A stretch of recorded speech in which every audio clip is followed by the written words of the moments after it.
Hello and welcome to I Want to Grow, and I Want to Grow is all about that, right? It's about our growth. But as you hear me say this every single week, it's not about our growth with our guests. It's about them helping others grow.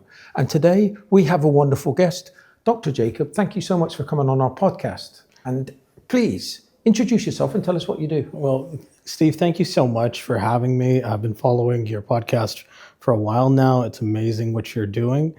And so I appreciate you having me on. I'm a medical doctor. I started off in the emergency department. Now, in a nutshell, I've transitioned into digital health and currently an innovator building digital health solutions and wearing a couple of hats at the same time. That's a major shift for you. Major shift. Thank you. Is it something that you had to think 1,000 times over before you made that jump? I come from an emergency medicine background. So we're all about adapting, pivoting, being flexible.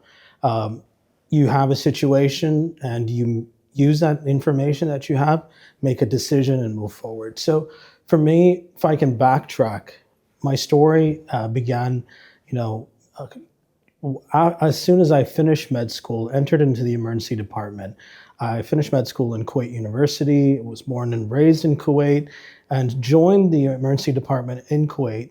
And we saw, as an emergency physician, I saw how technology could really impact health, because in the ED, it's all about efficiency. We have such a high patient turnover. So you've got to act fast. And whichever way that technology can impact that and make a difference, we've applied it. And I've always been a bit of a technophile on the other side. So it was always in the back of my head. So when we decided to move to Qatar, my wife and family, they have business interests here. We run a school parallelly that my wife takes care of as a vice president and with a wonderful director board team. And so with those kind of things behind the scenes, we decided, okay, let's shift here. And I had the chance to come here, meet some wonderful people, and join a wonderful startup here within the ecosystem. And so that's how my journey began within digital health. I still can't get over you're starting again. You're starting again. And you're coming into an area, it's kind of, you're going into one of the most, I would say, difficult tech. So I think it's going to be a difficult tech that you're going to be going into because you're up against something that's been there for hundreds of years. Yeah. And you're going to try and show them how to do better things. Well, I think on one side, you're definitely right. Health technology, the ecosystem is one of the more difficult and one of the more complex, ecosystems that exist within the startup field. But, even hearing your story when we've talked, it's all about building bricks on top of the other, one on top of the other. So yes, in a way there is a start and, it comes with those challenges, maybe anxieties, but at the same time, I don't feel like I'm starting from scratch, to be honest with you. I've taken the experience that I have as a clinician, working in the emergency department, being on administrative roles within the ED as well, and translated that into what I do within the health technology ecosystem. Yeah, you've definitely learned how to have a great work ethic, that's for sure. What was it like being a young doctor? How much effort was it to become a doctor in the first place? So traditionally, for us as physicians, it's a lot of memorization. So medical college was very, it's straightforward, but it's difficult in the sense of you have to study, you have a different sort of ecosystem in life. You see other people in colleges enjoying and having their fun time during colleges, whereas we go spend our time in the library. Then moved into the emergency department. So when I was in the emergency department, it's a different ballgame completely. The energy that's there, you don't know what is the next patient who you're going to see. You have to be on your toes at that moment, ready to make life and death decisions. You see a lot of amazing things. You're able to help and make direct impacts that you can see right in front of you, whether it's somebody comes in with a cardiac arrest, you get the defibrillator, you give them medication, you follow the ACLS protocols, and you can see rhythm where somebody didn't have a pulse, gets a pulse. So those kind of things are very rewarding. But, it is a very intense situation, like a lot of the time. But as you said, that did you find that you're just, because of all your training, it just become, if you thought about it too much, it would be quite stressing, really. It would be a quite kind of thinking about what could come through. Was it more better when it came through and you just reacted because of all your training kicked in? Great question, Steve.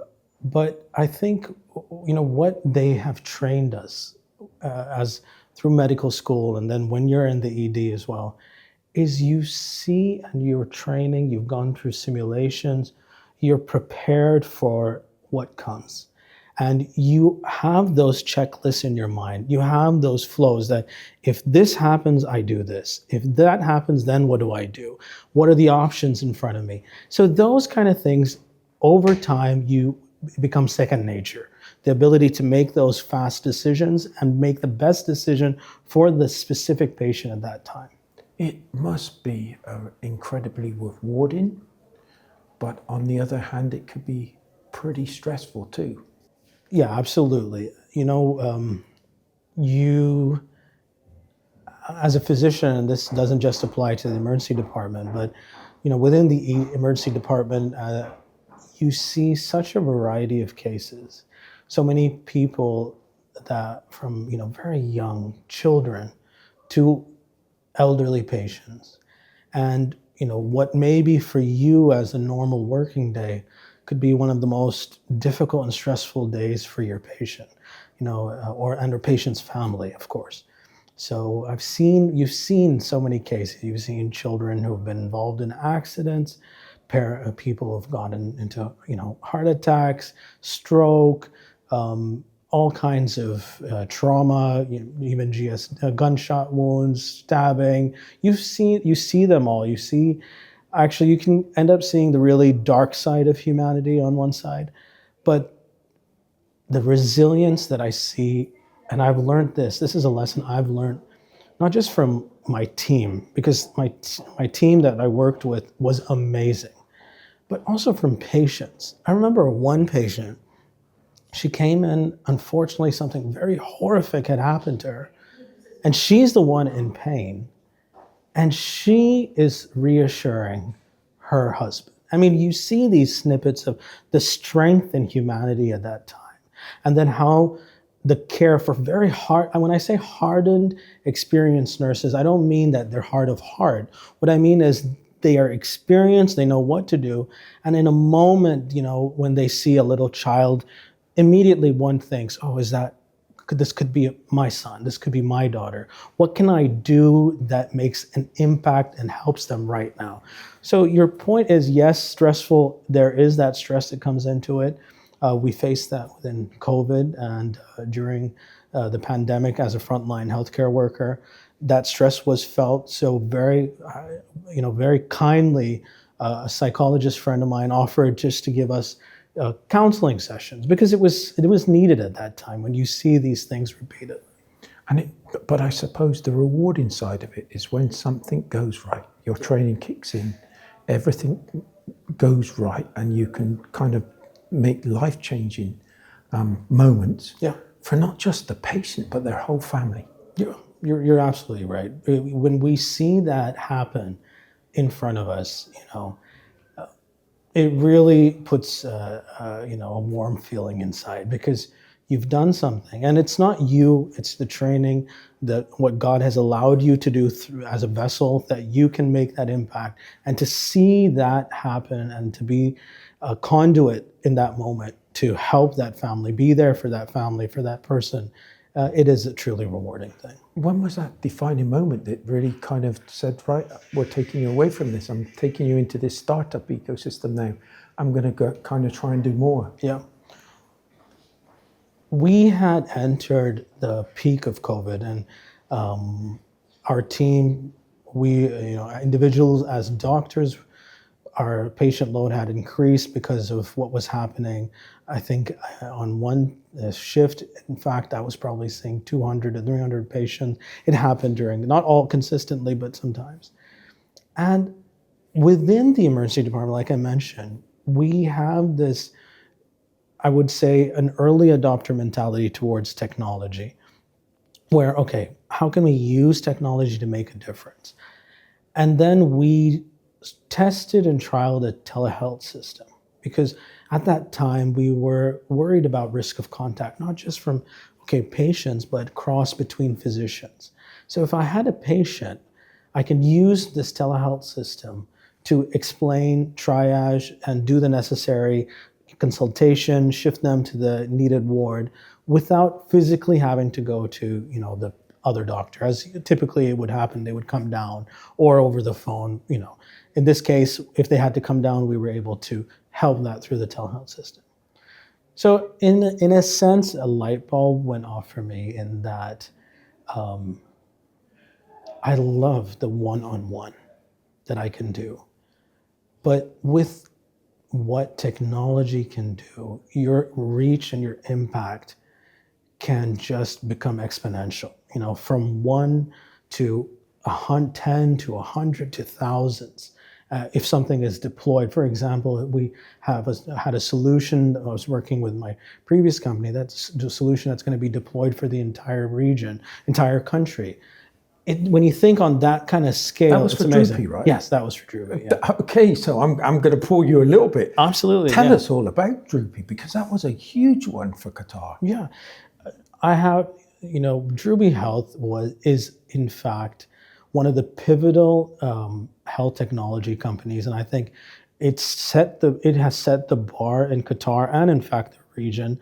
What the team has built when I entered what the team has built is phenomenal. The hard work, the dedication, the commitment to healthcare innovation.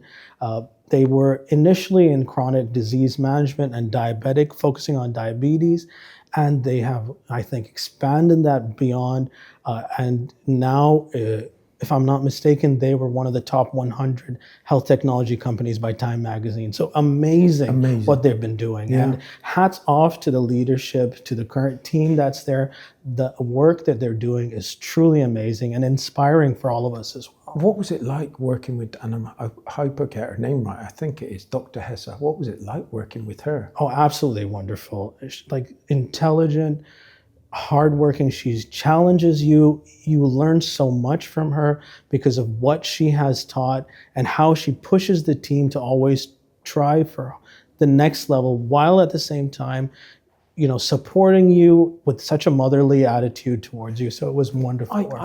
Everything she touches turns to gold. She's got another health tech startup right now. That's again has been listed in the top 100 for the world, right? In the Forbes. Yeah. Okay. Wonderful. So it's just phenomenal what you can achieve and the good that you can do for others. Absolutely. We're sat in this amazing place. Yeah. Just give us your impression of what you've seen here and what you think of the place. So right now we are in Qatar Foundation's Qatar Science and Technology Park. We know it as QSTP. And we're in the innovation hub. My journey with QSTP started a couple of months ago, where I had an idea for a health tech solution that would have an impact, I hope, and brought it to QSTP, got it into a program here which helps with the ideation stage. We were in the top 3, and we got then incubated in QSTP. And it's amazing, phenomenal what's being done here. The energy is wonderful. The support that you feel, not just from your fellow innovators, because obviously being in an ecosystem where everyone is hustling, everyone is trying to do something, build something, like especially many deep tech companies are here. So you're always inspired by what's happening around. And then at the same time, the change from what we can see and the push from what we can see in terms of the leadership helping us and pushing us and supporting us. So being in QSTP is amazing because you're under that umbrella, access to mentors, access to resources. They take care of our registration. And financially too. Yeah. Absolutely. Like access to the co-working space free of cost for us as an incubation, someone who's incubated here. So all of these things like really help. And I think one of the key things is you have those two aspects. One is the network. The other is the support. And the network being, an institution under Qatar Foundation, and as a startup incubated within that institution is phenomenal. It gives you such a reach as well. It's been going for some years now, but I look at this and it's like when you're having children, they've got no fear. Mm-hmm. And the ones that are here now, they've got no fear. Yeah. It's like they really are pulling out all the stops. And when I see the energy in this place now with the amount of people I see around, with the constant buzz of talking to each other, guiding each other, trying to support each other. It really is remarkable what they've achieved. Yeah, you're absolutely right. Yeah. And there's a saying that you're the average of your 5 friends, right? Yeah.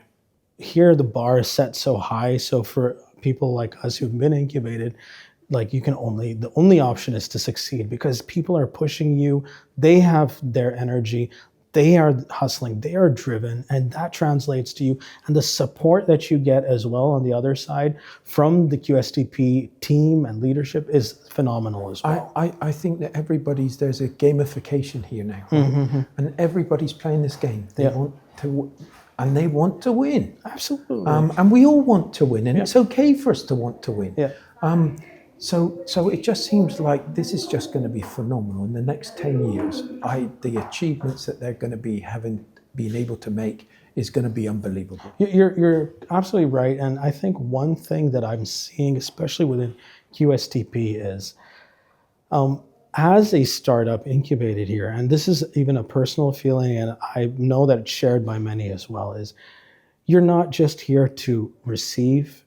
I want my startup to build into the Qatari ecosystem, to create value here, to create economic value, jobs, whichever way that it can.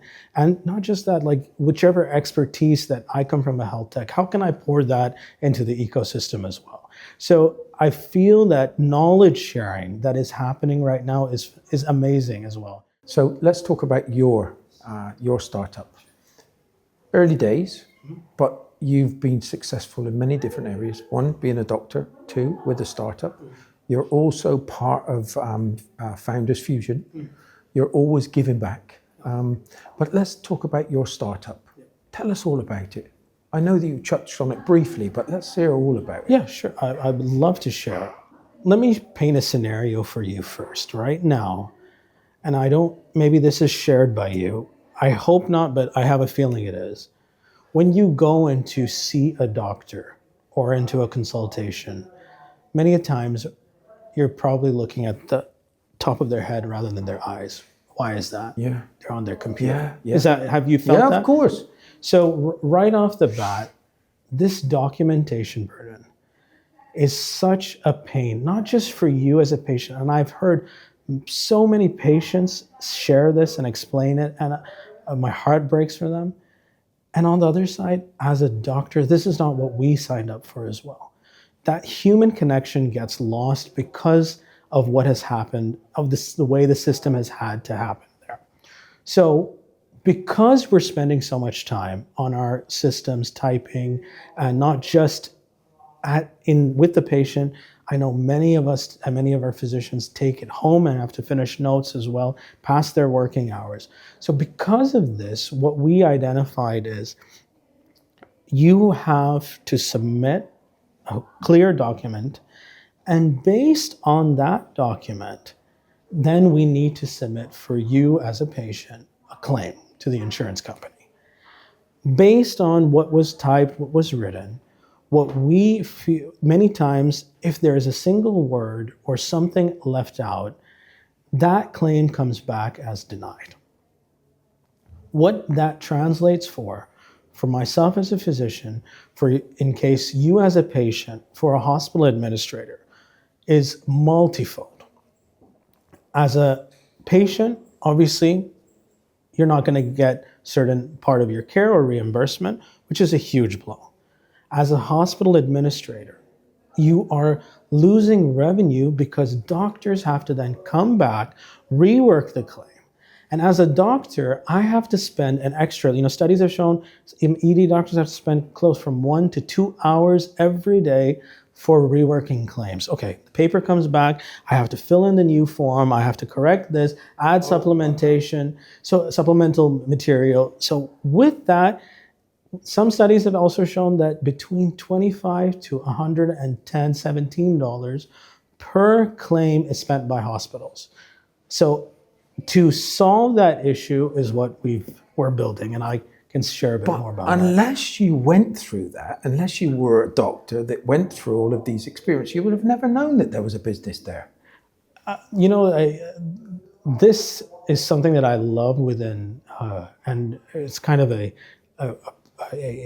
personal thing that, when I see a system, in the back of my head, I'm like, this is a pain point. This is a problem. There's got to be a better way for doing it. Yeah. And how can we do that? And then that not just creates value for myself, it's ethical, it's safe, it helps patients, it helps medical physicians, hospitals, and so that they can just get on the business of doing medicine or the care of doing medicine, So based on that, we decided, okay, let's create a system. It's a multi-agentic AI system where you have we call it ambient AI technology. In the background, it's listening. Like you and I are talking right now, having this conversation, this is listening, taking what we are speaking and putting it into structured notes. Yeah. Because as physicians, we have a structured note that, okay, chief complaint, history of present illness, social history, medications, etc., family history, puts it in the right place. And from that agent listening to us and, intelligently putting it into the system, we have a coder agent that says, okay, chest pain, heart attack, flu, pneumonia, and codes it, because for insurance purposes and in healthcare, we have something called ICD-10. Now, this all sounds very technical, but it's the core of these things that make what we're doing really, I feel, special. Yep. So it takes that ICD-10 code, the CPT, SNOMED code, and puts it to it. And then another agent looks at the claim, and automatically the claim is for the specific insurance company because we've preloaded it. Because you know that different companies may have different formats. Outputs the claim and double checks and says, this claim, what's the chance of it being rejected? And intelligently tries to fix that. And then the claim can just go off.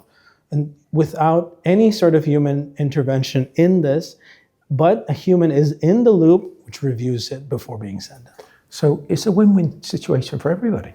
That's what we want to build here. You hit the nail on the head there, Steve. But with it being a win-win for everybody, it's kind of what I see is that it's a simple process, but it's going to be effective. It's not just monetary terms. It's, as you said, instead of that doctor looking down, he's being able to communicate because he knows that he wants, I suppose sometimes you must be, as a doctor, get them through. I've got a timescale that I've got to go through here, right? So you can actually add this device, or your device is going to add to everybody's work, going to give them a kind of an easier way of doing their job. That's the hope, because once you can use these technologies that are now being developed and improving day by day, models, natural language processing, ambient AI, using these combination of these technologies so that we bring back the human aspect to healthcare, so that I can sit and talk to you, hear you. Yes, like you said, of course we have to move. There are other patients, everyone is there waiting.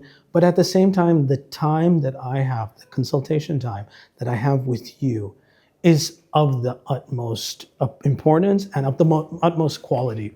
And I hope these tools But can help I it. think this is going to help keep the doctors in the jobs that they do, because it will get too much. They're not going to be doing their doctors' jobs anymore. It's going to be paperwork side of things, it sounds like. Can I add to that? Because Yeah. you said something so amazing. And this is something that's happening in healthcare right now. So I essentially have three aspects that I look at that I'm involved in. One is innovation in healthcare, another is governance, and the third one is research, because I'm involved with a research lab back in the States and ongoing upskilling with education. The governance aspect, we just recently released a document, and I'm part of the World Medical Association. And we just released a document, and the title of that document is Artificial and Augmented Intelligence in Medical Care. Augmented intelligence, where AI is not going to replace us, but it's a tool Oh, yeah. that helps me, augments me to do such a better job. Yeah, of course. And that's where I think that a lot of people are seeing this fear side of AI. But as you said, with you being a doctor, if you could do so much more, get on and fill your boots. And when you started talking about, I saw you come alive with, you don't know what's coming through next. And I'm waiting for that next one so that I can do my job to the fullest of my ability. And I can go home a happier person. Absolutely. That's what we want for our doctors, and what we want that's what we want for our doctors, to feel that. But we also want the treatment side from the doctors. Absolutely. I mean, I always look at medical care as nobody goes to a doctor because they're fine. They come to you, they come to us when there's a need, when there's pain, when there's suffering. And in those moments, it can be something like a simple flu to someone having a serious cardiac event. In those moments, that human empathetic touch is so key. It's so key. I think you can remember doctors, right? Probably if I ask you, they will be so vivid. Those that took the time, just a simple hand on your Of course. versus next one. But that's life, right? We're human beings. Absolutely. And that touching, that kind of being able to empathize with that individual and on how they're feeling, or trying to ease that pain. That's just wonderful. When is it going to be ready? Well, we're in the prototyping session right now. The models are being tested, being improved on. So MVP, we're aiming for the end of, so we're in the final quarter. We're aiming by the end of this quarter that something is ready as an MVP and we can start piloting, get our first customers, get the ball rolling. So very exciting, a lot of work, but as you can see with the ecosystem, with the support, with the team, I'm sure it's going to be brilliant. And let's go back to this QSTP, this wonderful place. Yeah. How much of it sped up your being able to do it, have your MVP by the end of the year, right? Yeah.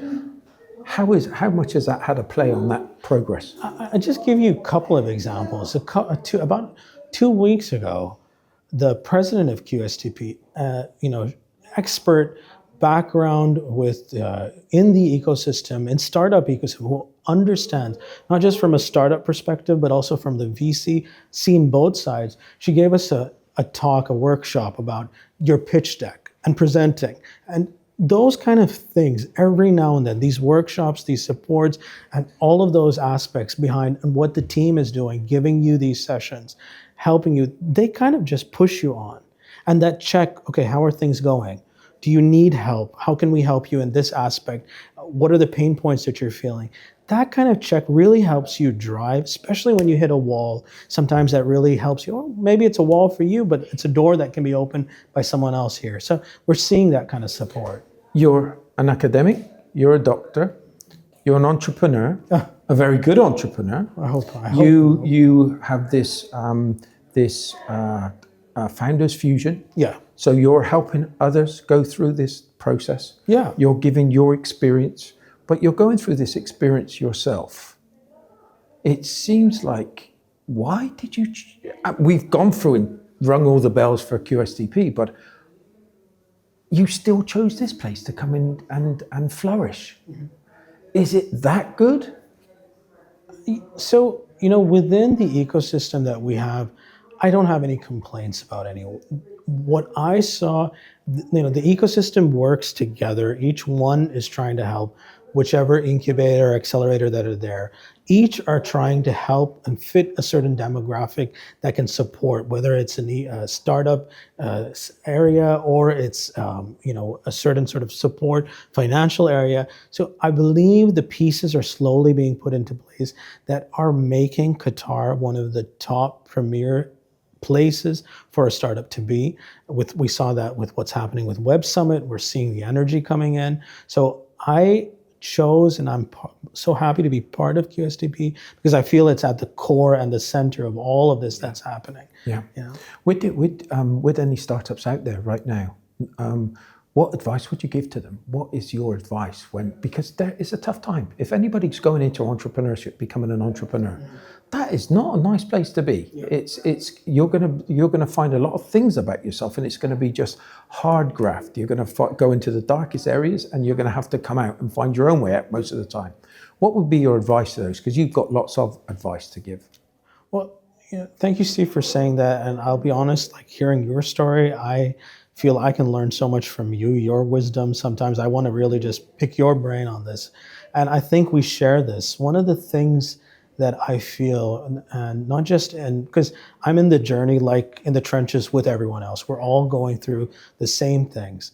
And that's life. Whether the startup journey, whether you're having an issue at home, family member diagnosed with cancer, financial issues, all of these, we say valleys, happen to each one of us. And I think for me, it's a matter of two aspects, and that's perspective. Perspective helps you understand that for every valley, there's a mountain. And there are things that you need to do. And I'm not saying that I subscribe to this all the time. There are times I look and, I'm in, okay, what's the next step? And you have the questions, but having the family support, having the support around helps you really understand that this is a valley and there's going to be a mountain. So perspective very much helps. When I say perspective also, another aspect is over the years, and I think you and I share this, over the years, challenges or these valleys, I've kind of looked at them a bit different. When something happens or a twist happens, yes, of course it's painful. I'm not saying that I'm waiting for it. But if I can just show you something, like if I reach over and I hold your hand and I pull you, what's happening to your muscle right now? It's tensing, works. Right? Yeah. It's tensing. Yeah. So when we go to the gym, what are we doing?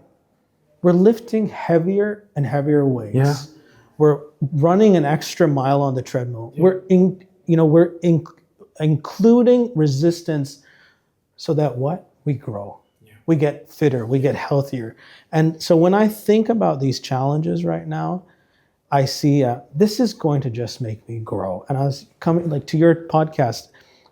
The topic is so amazing. It helps you grow. Challenges help you grow. Failure helps you grow. And that perspective really flips it around. Every guest, without a shadow of a doubt, every guest regresses in their experiences. They look back and those tough times become the highlights because they're sat in this chair and they really do appreciate where they are. Yeah. I know that's the same with you. I had a conversation with you the other day. And I don't know how you fit everything in. I really don't. I don't know how you fit everything in, but it must be incredibly rewarding for you. A couple of years ago, there's a book by Simon Sinek, Start with the Why. And I realized that the function, so me as a doctor, myself as an entrepreneur, these are functions. I go deeper and I ask myself, why am I doing that? What's my purpose here? Why am I put on this planet? Why has God put me on this planet?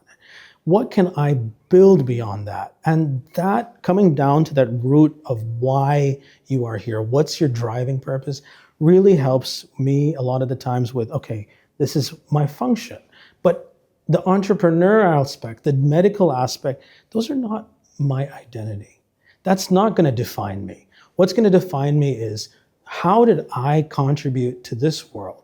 What's the impact that I have left for my family, for my neighbors, for this country, for the world? And that's where I'm trying to, build my legacy. And I see that with you as well, No, you're so kind. I want to shake this person by the hand, or it could be anybody, but who's your inspiration? Who's been your inspiration? Over the years, I have to say, first and foremost, my faith is the core that roots me. My belief is what, gives me the movement and the idea of moving forward in the valleys or in the trenches, in the mountains. I have seen so many people that God has sent me this way that have also inspired me, that have helped me. I look at my parents, my dad worked so hard and has achieved so much, and I can see like the impact of hard work and what that translates to. Then in my mom, for example, the empathy, the caring, how that translates to. I have had the blessing of having wonderful mentors in life, friends, and each person, has poured in, add value. I remember one mentor of mine when I was just starting out in the emergency department. He was telling me, Jacob, you have to be able to do everything, not just the doctor work, but in an emergency department situation, say you need to immediately get blood, so that has to be cross-matched. There's a patient who's bleeding out. Do you sit there and wait for a porter to come? Or do you say, you know what, I'm going to go do it? And I think that kind of training, those kind of inspirations help me within the startup aspect, because as you know, within a startup ecosystem or startup, you have to wear many hats. And you can't say, this is not for me, this is for me, that you got to be able to roll with the punches and move fast. So inspirational wise, there are so many, aspects that come, but the faith is what, really roots me. And my final question is, what would be the message you give to your 15-year-old self? Mm-hmm. I was having this conversation with, I teach in Sunday school, and I was having this conversation with one of my students who's 15, 16. And I would just say the same things that our parents told us, that our teachers told us. It may sound monotonous, it may sound boring, but having focus and not giving in to when things go wrong, because things will go wrong. But when they do, how do you pick yourself up? That's what matters, because everyone gets knocked down, but it's when and how they get up that comes and ties in with their legacy. And I would say to my 15-year-old self, work hard, keep your eye on the game, know what you are, who you are, where your identity is, and make sure that for every fall, which there will be, that you get up and you move forward and you add value, not just to yourself, but make sure people around you, that when they say, I am touched, I was with Jacob, they come out of it more blessed than feel like something is taken away from them. Yeah. You've been an incredible guest. I want you, before we finish today, tell us again your name of your company, your startup that's going to be something special. Thank you so much, Steve. So the startup is called Vital Sort AI at the moment. And so looking forward to building that and, hoping it adds value to the Qatari ecosystem and beyond. Now, I know that I'm competing with a soul somewhere, so all it leaves for me to say is thank you so much for joining me today on the podcast. And thank you to everybody that's been here and shared this story with Dr. Jacob. Thank you so much for listening. Until next week, bye for now.